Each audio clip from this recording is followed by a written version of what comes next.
Bem-vindos ao nosso estudo dos Salmos.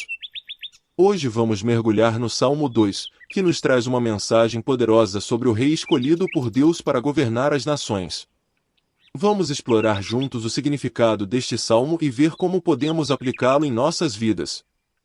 O Salmo 2 é um poema messiânico, que fala sobre a soberania de Deus e a vinda do Messias. Ele é uma profecia sobre a vitória final de Deus e seu ungido, e a derrota dos reis e governantes que se rebelam contra ele. Neste artigo, vamos analisar cada versículo do Salmo 2 e refletir sobre seu significado e interpretação. Versículo 1. Por que se enfurecem os gentios, e os povos imaginam coisas vãs? Este versículo começa com uma pergunta retórica sobre a raiva e o furor dos governantes e reis contra Deus e seu Messias. Eles imaginam coisas vãs e conspiram contra o Senhor e seu ungido, mostrando sua insensatez e arrogância.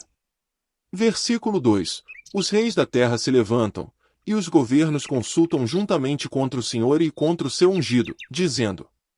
Este versículo apresenta a conspiração dos governantes contra Deus e seu Messias. Eles se levantam e consultam juntos contra o Senhor, mostrando sua união e força em oposição a ele. Versículo 3. Quebrantemos as suas ataduras, e sacudamos de nós as suas cordas. Neste versículo, os governantes falam em quebrar as ataduras e cordas de Deus, ou seja, as suas leis e mandamentos. Eles mostram sua rebelião contra a autoridade divina e sua intenção de seguir seus próprios interesses. Versículo 4. Aquele que habita nos céus se rirá, o Senhor zombará deles. Este versículo apresenta a resposta de Deus à rebelião dos governantes. Ele se ri e zomba deles, mostrando sua superioridade e soberania. A rebelião humana é vista como uma atitude tola e insensata, que será vencida pela força e poder de Deus. Versículo 5. Então lhes falará na sua ira, e no seu furor os turbará. Neste versículo, Deus fala na sua ira contra os governantes rebeldes e os turba com seu furor. A rebeldia contra Deus é vista como uma afronta à sua autoridade e justiça, e será punida com seu juízo. Versículo 6. Eu, porém, ungi o meu rei sobre o meu santo monte de Sião. Este versículo apresenta a resposta de Deus à rebelião humana. Ele unge o seu rei, ou seja, o Messias, sobre o monte de Sião.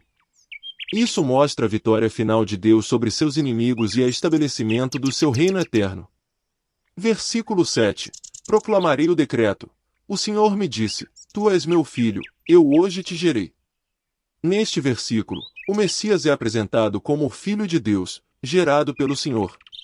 Isso mostra a sua divindade e a sua relação íntima com Deus Pai. Versículo 8.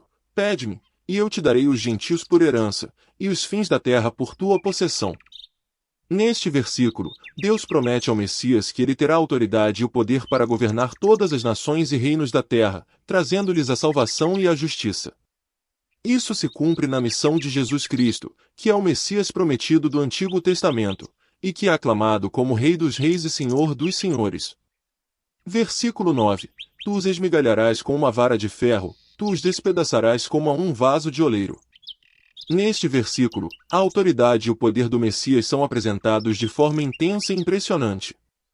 Ele terá a capacidade de derrotar e destruir todos os inimigos do povo de Deus, usando uma vara de ferro e despedaçando-os como se fossem vasos de barro. Isso mostra a força e a soberania de Deus e do seu Messias. Versículo 10. Agora, pois, ó reis, sede prudentes, deixai-vos instruir, juízes da terra.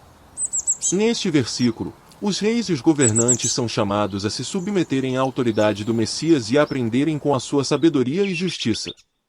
Eles são exortados a agir com prudência e a reconhecerem que o Messias é o verdadeiro governante de todas as nações. Versículo 11. Servi ao Senhor com temor, e alegrai-vos com tremor. Neste versículo, todos são chamados a adorar e a servir ao Senhor com reverência e humildade, reconhecendo a sua grandeza e a sua santidade. Ao mesmo tempo, eles são convidados a se alegrarem com temor, sabendo que o Senhor é o seu protetor e o seu refúgio seguro. Versículo 12. Beijai o filho, para que se não ire, e pereçais no caminho, porque em breve se inflamará a sua ira. Bem-aventurados todos aqueles que nele confiam.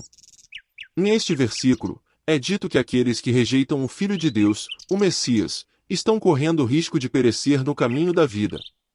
Eles devem se submeter ao seu poder e autoridade, beijando como um sinal de submissão e lealdade. Aqueles que confiam nele são bem-aventurados, pois serão salvos da ira vindoura e terão a vida eterna em Deus.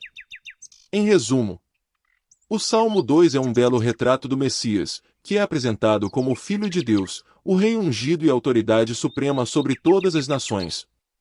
O Salmo também nos exorta a adorar e servi-lo com temor e reverência, e a submeter-nos à sua autoridade para evitar a ira divina e receber a bênção da salvação. Que este Salmo nos inspire a reconhecer a majestade e a soberania do Messias em nossas vidas, e a servi-lo com todo o nosso coração, mente e força. Espero que tenham gostado deste episódio do nosso estudo dos Salmos. Amanhã, estaremos de volta no mesmo horário com mais uma reflexão inspiradora sobre outro salmo. Não perca! E se você gostou deste conteúdo, não se esqueça de se inscrever no nosso canal para receber mais vídeos como este, e compartilhar com seus amigos e familiares. Até o próximo vídeo.